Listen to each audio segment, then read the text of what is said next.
नमस्कार विद्यार्थी मित्रांनो.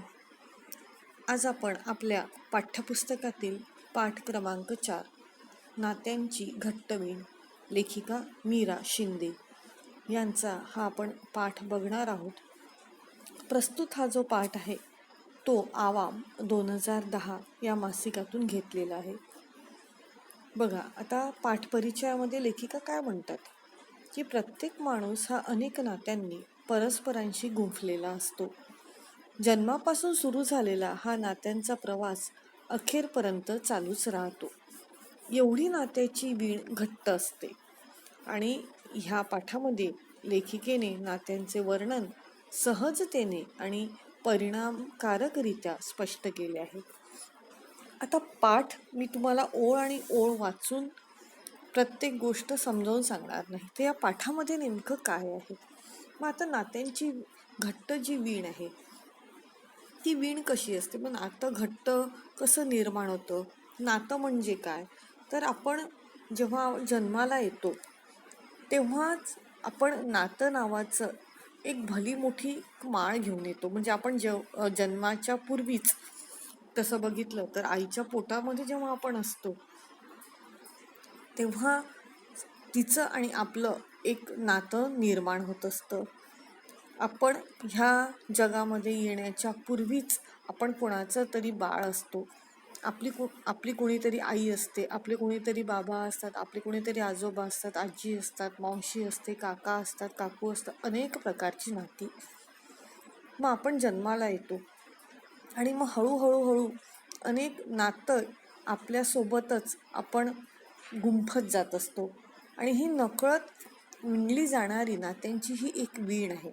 मग आता ही वीण, नातं जेवढं घट्ट तशी ही वीण सुद्धा घट्ट होत जाते. म्हणजे प्रत्येक जेव्हा आपण एखाद्या व्यक्तीला भेटतो तेव्हा प्रत्येक वेळी ती वीण अधिकाधिक मजबूत होत जाते किंवा घट्ट होत जाते. आणि लेखिकेच्या मते ही नात्यांची वीण प्रत्येकाभोवती गुंतली जाते आणि मग त्याला एक एक नाव मिळतं. आता तसं बघितलं तर नाती ही दोन प्रकारची, स्वकीय आणि परकीय. मग आपण जन्माबरोबरच आई वडील, मुलगा मुलगी, भाऊ बहीण अशी नाती घेऊन येतो. मग आपण मोठे होतो, मग आपल्याला सहवासातनं काही नाती मिळतात. तर ती कोणती असतात, आपण थोडे मोठे झाले की आपल्याला शाळेमध्ये गेलं की मित्र मिळतात, गुरुजी मिळतात, आजूबाजूचा आपला शेजार असतो. ह्या सगळ्यांचं मिळून आपल्याला म्हणजे ह्या सगळ्यांसोबत आपलं एक विशिष्ट प्रकारचं नातं निर्माण होत असतं. मग अशी स्वकीय आणि परकीय दोन प्रकारची नाती असतात.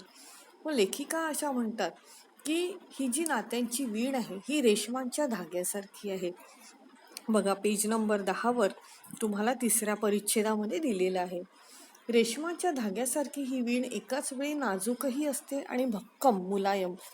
किती विरुद्ध हे सगळे शब्द आहेत, पण हे एकाच गोष्टीसाठी लागू पडतात. नात्याची वीण ही नाजूकही असते. आपण म्हणतो ना की शब्दांनी सुद्धा नाती तुटतात, अगदी बरोबर आहे.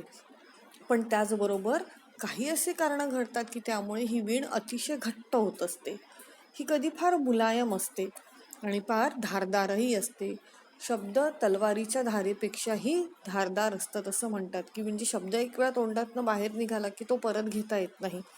ती जी जखम होते शब्दांद्वारे कोणाच्या मनावर, हृदयावर, ती कालांतराने न मिटता ती तशीच आपल्या मनामध्ये दडून राहत असते.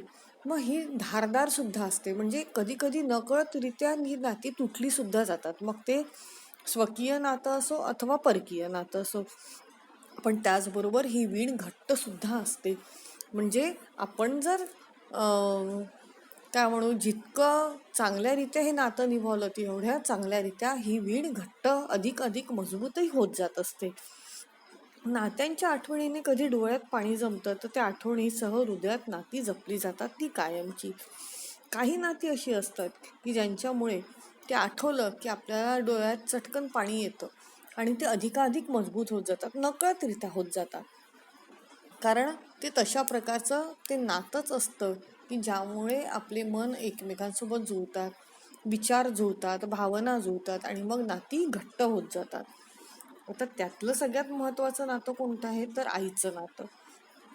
तसं बघितलं तर हे नातं शब्दात व्यक्त करण्यासारखं नाही आहे. अनेक कथा कादंबऱ्यांमध्ये आपण ह्या सगळ्या काही गोष्टी ऐकतो, वाचतो. अनेक चित्रपट आहेत, अनेक गीत आहेत, ज्यांचा विषय आई हा असतो आणि हा कधीही न संपणारा विषय आहे. कधीही न संपणारे शब्द ह्या विषयासाठी आपण लागू पडतात. मग हे नातं कसं असतं, तर अगोदर आपण जन्माच्या अगोदरच जेव्हा आईच्या पोटात असतो तेव्हापासून तिचं आणि आपलं नातं जुळलेलं असतं, ते एका नाळेद्वारे. मग ही आई जी असते ती कधी प्रेममय असते, कधी कठोरही असते. जेव्हा कठोरपणा करायचा असतो तेव्हा ती कठोरही होते, आणि जेव्हा कधी उबदार शाल होते, म्हणजेच कधी कधी जेवढी ती कठोर होते तेवढीच ती आपल्याला उबदार शालीप्रमाणे आपल्या अनेक काही गोष्टी, आपल्या अनेक काही चुकांना माफसुद्धा करते. पण त्याचबरोबर आपल्याला जर काही अडचण आली किंवा बाका प्रसंग आपल्यावर ओढवला तर आपली ढालसुद्धा ती बनते. अशा प्रकारे हे कधीही न संपणारं आणि कधीही शब्दांद्वारे व्यक्त न होणारं एक नातं आहे. पण तेवढंच मजबूतीचं दुसरं नातं म्हणजे आपला बाप असतो, आपले वडील असतात. मग आता वडिलांसोबतचं जे नातं असतं ते जग नावाच्या भवसागरात स्वतःचे माणूस पण जपण्याची तारेवरची कसरत प्रत्येकाला करावी लागते. हा भवसागर जे दुःखाचं सागर आहे त्या प्रत्येकाला जगावं लागतं. प्रत्येकजण आपापल्या परीने जगण्याचा प्रयत्न करत असतो, आणि ही प्रयत्न करणं म्हणजे तारेवरची कसरतच आहे. मग मुलाची जगण्याची वाट थोडी कमी खडतर व्हावी. आता आई कसं आहे, शब्दांवाटे अश्रूंवाटे आपला प्रेमळपणा, आपल्या भावना व्यक्त करून जाते, चटकन ती सगळं काही व्यक्त होते. पण बाप असा नसतो, वडील असे नसतात, ते पटकन व्यक्त होत नाही. मग हे कोण आहेत, जे एक बाप नावाचं वल्ह आपल्या सोबत असतं आणि आपण मग ते भवसागर पार करून जातो. माहीत सुद्धा पडत नाही आपल्याला की कधी दुःख आले आणि कधी गेले आपल्या आयुष्यातनं. पण हा सगळा जो प्रयत्न असतो तो एकच व्यक्तीच्या आधारे आपण करू शकतो, आणि ते म्हणजे आपले वडील. मग त्यावेळी जरुरी असते आपल्या वडिलांशी संवाद साधणं, बापाशी संवाद साधणं, कारण ती आपली जबाबदारी असते. संवाद नावाचा जर सेतू आपण कणखर ठेवला आणि पक्का व्यवस्थित जर ठेवला तर मग अनेक गोष्टी आपल्या या संवादातून उलगडत जातात, आणि मग वडील तितक्याच जबाबदारीने त्या सगळ्या काही गोष्टी सहजपणे पेलतात, फक्त ते शब्दांवाटे व्यक्त होत नाहीत. पुढल्या पेजवर आपल्याला लेखिकेने सांगितलं आहे की आपण मग हळूहळू मोठे होतो, शाळेमध्ये जातो. मग शाळेत गेल्यावर आपले गुरुजी असतात, आपले शिक्षक असतात, त्यांच्याशी आपलं नातं आपण कधी भेटलेलंच नसतो, पण अचानकपणे त्यांच्या प्रेमळ वागणुकीने आपलं आणि त्यांचं एक छानसं नातंसुद्धा निर्माण होऊ शकतो. आपले मित्र असतात, आपले शेजारी असतात, अनेक असे लोक आपल्याला आपल्या आयुष्यात नकळत एंट्री करतात, नकळत प्रवेश करतात. आपण त्यांना ओळखत नसतो, ती परकीय नाती असतात, पण तरीही कालांतराने त्यांच्यासोबत आपलं एक चांगलं जीवाभावाचं नातं निर्माण होतं, आणि ती सुद्धा नात्याची वीण घट्ट होऊ शकते. मग आपण मोठं होतो, आपल्याला थोडं अजून चांगलं शिकावंसं वाटतं. मग आई वडील मोठ्या कष्टाने जमवलेला पैसा आपल्या शिक्षणासाठी खर्च करतात आणि आपण भुरकून परदेशात उडून जातो पुढील शिक्षणाकरिता. त्यावेळी त्या आईच्या मनामध्ये काय सुरू असेल याचा आपण थोडासाही विचार करू शकत नाही. 7 समुद्रापलीकडे जेव्हा तिचं बाळ पंख पसरून उच्च शिक्षणासाठी जातं तेव्हा तिला ज्या वेदना होतात त्या असह्य वेदना होत असतात, पण तरीही एक विशिष्ट प्रकारचा आनंद तिच्या चेहऱ्यावर असतो की चला आपण नाही जाऊ शकलो पण आपला मुलगा तरी उच्च शिक्षणाकरता परदेशात जाऊ शकतो. तो चेहऱ्यावर आनंद असतो, मुखवटा आनंदाचा धारण केलेला असतो आईने किंवा वडिलांनी, पण आतमधून मोठी कालवा सुरू असते, फार भीती असते, वर आनंदसुद्धा असतो. हे सगळ्या काही गोष्टी घेऊन ते जगत असतात. हा विचार मुलं कधीही करत नाही, कारण त्यांना केवळ आणि केवळ आपलं भविष्य दिसतं, पण त्या भविष्याच्या पाठीमागे आपल्या आईवडिलांचा भूतकाळ मात्र ते विसरून जातात. त्यांनी खाल्लेल्या खस्ता ते विसरतात, त्यांनी केलेले कष्ट ते विसरतात. त्यांना कळू सुद्धा शकत नाही की आपल्या आईवडिलांची किती जीवाची त्यांची उलाढाल होत असेल. आणि ही कधीही न कळणारी गोष्ट असते मुलांकरिता.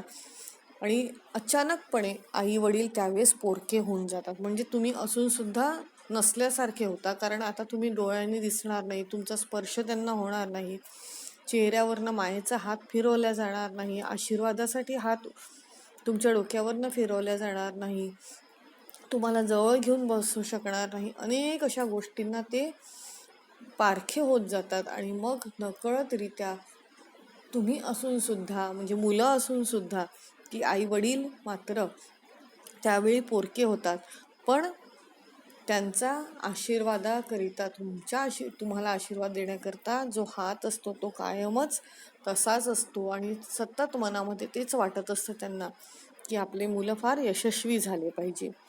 आणि मग ही सगळी जी कथा असते, आईच्या जी डोळ्यातनं जी वाहत असते, जी अश्रूंच्या वाटे ती सगळं मोकळं करून देत असते, त्यावेळी मात्र वडील शांतपणे ह्या सगळ्या काही गोष्टी बघत असतात, आतनं फार रडत असतात, फक्त अश्रू मात्र कायम त्यांच्या डोळ्यामध्ये असतात. मग पुढे मैत्रीचं नातं निर्माण होतं. शाळेमध्ये, कॉलेजमध्ये आपल्याला मित्र मिळतात, मैत्रिणी मिळतात, आणि ते जे नातं असतं ते अनादि अनंताचं, नव्या अभिनव सृजनाचं, मात्र निर्विवाद, हे निर्विवाद सत्य आहे. कारण मैत्रीसारखी भावना खूप सूक्ष्म व तरल असते. म्हणजे आपण सांगू शकत नाही, अरे ती बघा माझी मैत्री, असं आपण दाखवू शकत नाही. ती आतमधून असते, मनामधनं असते. आपण मैत्री जेव्हा एकमेकांसोबत करतो तेव्हा जात, धर्म, रंग वगैरे सगळं काही विसरून जातो. केवळ आणि केवळ त्यावेळी काय होत असतं, तर आपल्या भावना किंवा आपले विचार जर एकमेकांसोबत जोडले गेले तर आपली खूप छान मैत्री होऊ शकते. मैत्रीचं नातं हे दाखवू शकत नाही, पण मैत्री ही आतमधून असते. आणि ती दिसत, म्हणजे आपण मैत्रीशी दाखवू नाही शकत ना. जे मित्र आपण दाखवू शकतो, बघा तो माझा मित्र, बघा ती माझी मैत्री, पण ती बघा माझी काय म्हणू आपण त्याला, मैत्री असं आपण कधीही म्हणू शकत नाही. मग आपले मार्गदर्शक, आपले हितचिंतक, आपले गुरुजी किंवा आपले सर ज्यांना आपण म्हणतो, ते आपले एक प्रकारचे काय म्हणू नातं, त्यांच्यासोबत सुद्धा आपलं छानसं नातं निर्माण होतं. मग आपल्या भारतीय परंपरेत गुरुकडून शिक्षण घेतल्यानंतर शिष्याला गुरुदक्षिणा द्यायची असते, आणि गुरुने त्याला कानमंत्र द्यायचा असतो.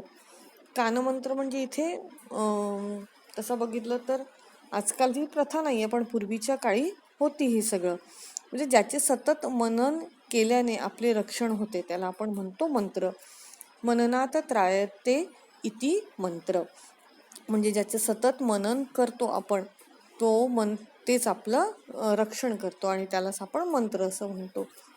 त्यानंतर पुढलं आपलं नातं निर्माण होतं ते म्हणजे शेजार धर्माचं. मग आपलं शेजारी किती महत्त्वाचं आहे, कारण वेळ प्रसंगी, काळप्रसंगी आपले नातलग जरी आपल्या मदतीला येऊ नाही शकले, तर शेजारी हा एक असा व्यक्ती असतो की जो आपल्या सुखदुःखामध्ये कायम आपल्या सोबत असतो. मग त्याच्यासोबत आपलं बघा, आता त्यांच्यासोबत आपलं एक नातं निर्माण होतं, स्नेहाचं निर्माण होतं, प्रेमाचं निर्माण होतं असतं, आपुलकीचं निर्माण होतं. पण बऱ्याच वेळा वैराचं सुद्धा नातं निर्माण होतं. बरेचदा आपण बघतो की शेजाऱ्यांचं मुळीच पटत नाही, अगदी 36चा आकडा असतो. मग अशी सुद्धा नाती आपल्याला समाजामध्ये बघायला मिळतात, आणि प्रत्यक्ष आपण कधी कधी त्याचा अनुभव सुद्धा घेतो, बरेच जण अनुभव सुद्धा घेतात. मग कौटुंबिक वातावरणात आपल्या अवतीभोवती रेंगाळणारी अशी काही नाती आपल्याला दिसत असतात. आणि त्यातलं एक दुसरं नातं म्हणजे आपल्या आजीसोबत असलेलं आपलं नातं. ते अविस्मरणीय नातं असतं. आजी म्हणजे काय असतं, तर अनुभवांचा खजिना असतो. म्हणजे कितीतरी गोष्टी तिच्याजवळ दडलेल्या असतात, कितीतरी अनुभव तिच्याजवळ, तिच्या गाठीशी बांधलेले असतात, आणि मग ती सगळे अनुभव, आपल्या गोष्टी आपल्या नातवांसोबत शेअर करत असते, त्यांना सांगत असते. आणि ह्या सगळ्या काही गोष्टी आपण फक्त आठवणीतच ठेवू शकतो, पण त्या आपण जपून सुद्धा ठेवू शकतो. पण आजकाल आजीचे पाय हे वृद्धाश्रमाकडे जास्त वळालेले आपल्याला दिसतात आहे.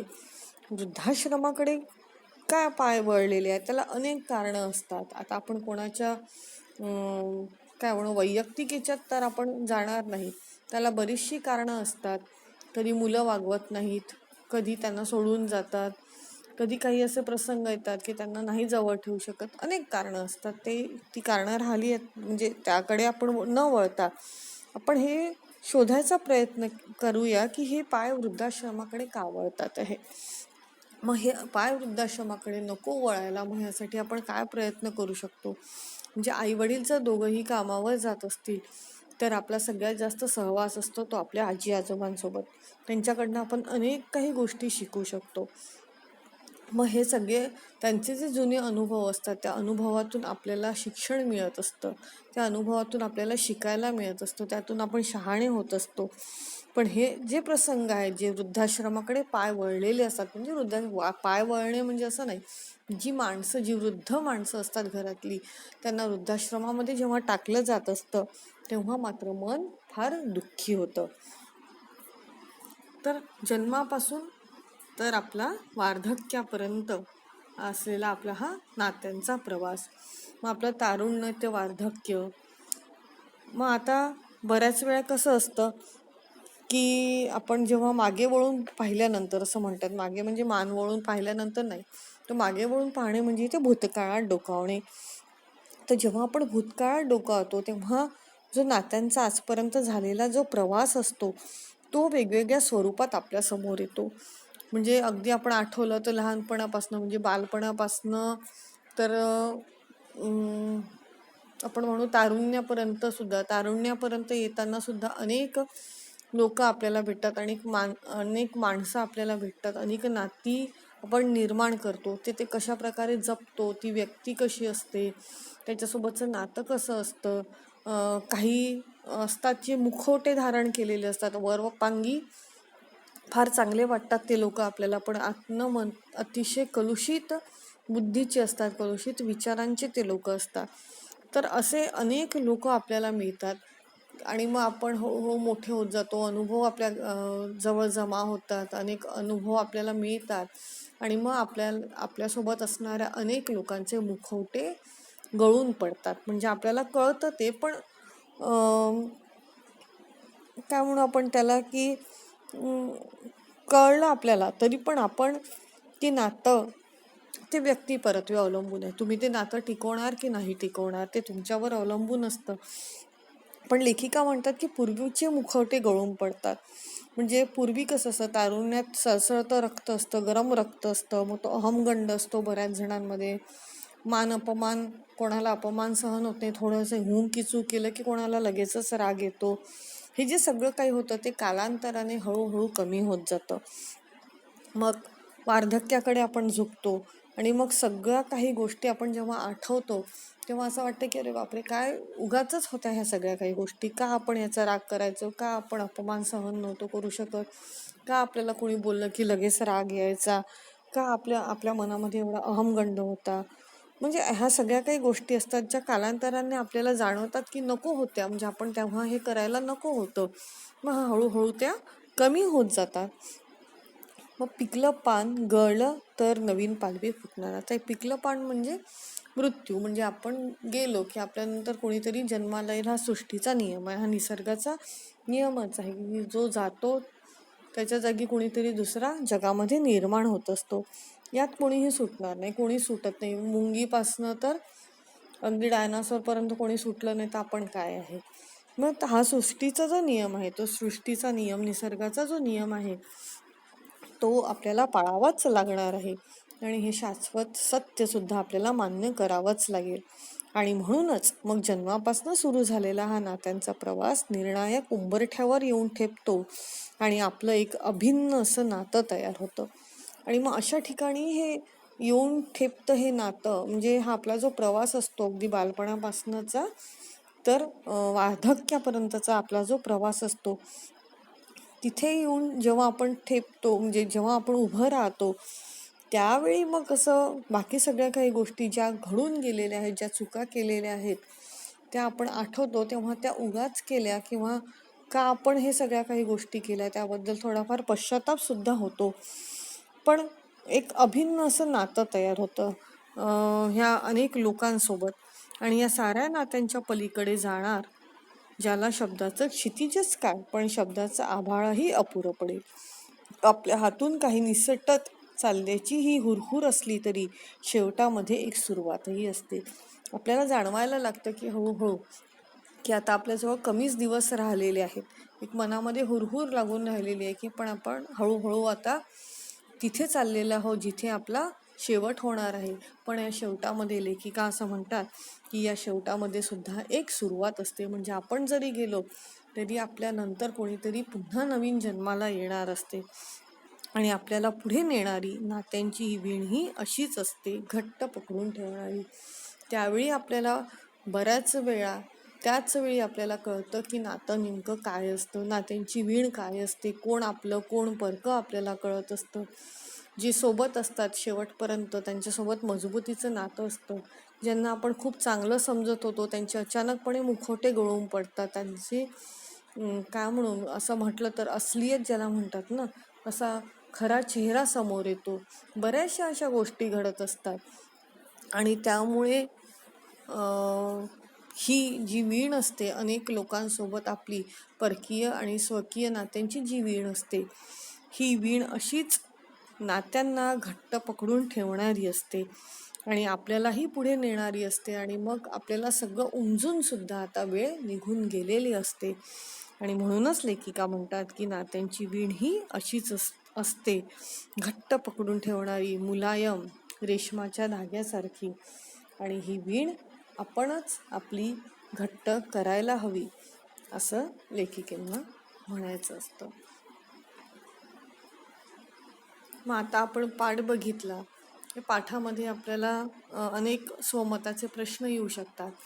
जसं जगण्यासाठी मार्गदर्शकाची गरज का भासते, आई कणखर ढाल असते असे का म्हटले असावे, विश्वात्मक जगात आपण पोरके कसे होत जातो, असे नाना प्रश्न आपल्याला या पाठामधनं मिळतात.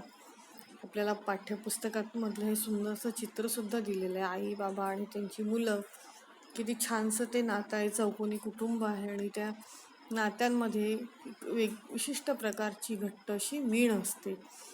या पाठामध्ये हे जे चित्र तुम्हाला दिलेलं आहे ते त्यात आपल्याला आईवडिलांचे कष्ट कळतात. आपल्याला जगण्यासाठीची अनेक नाती असतात, ती नाती कालानुरूप आपल्याला भेटत जातात. तो नात्यांचा आपला प्रवास कसा होतो, काही घट्ट होतात नाती, काही वरोपांगी असतात, काही तात्पुरती तेवढीच असतात आपली आणि काही ठीक असतात. असे अनेक नाते असतात. मग आता प्रतिक्रिया, मत, सामाजिक मूल्य म्हणजे तुम्हाला काय वाटतं ह्या सगळ्या गोष्टींबद्दल, तुम्ही विचार करा आणि लिहा. त्याचबरोबर हा प्रश्न बहुतेक झाला असं मला वाटतं.